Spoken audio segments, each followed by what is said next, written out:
Il y a 15 jours avec ce sommet que le Premier ministre britannique Keir Starmer, son soutien est très très loin de faiblir.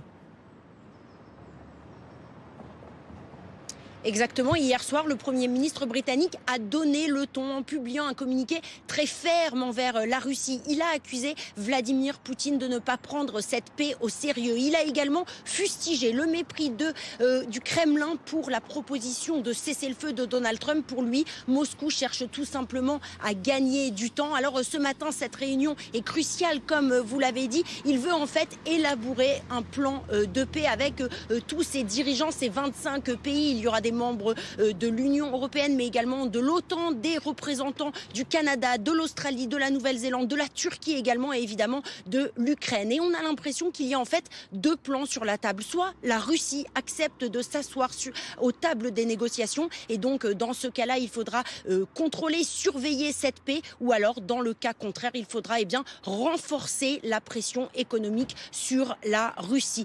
Alors en fait, ce matin, on s'attend à un sommet crucial avec une définition des rôles de chacun, de chaque pays, avec Londres, Paris et Ankara qui se sont déjà dit prêts à envoyer des troupes en Ukraine comme garantie de paix, et d'autres pays qui vont aider dans l'aide logistique.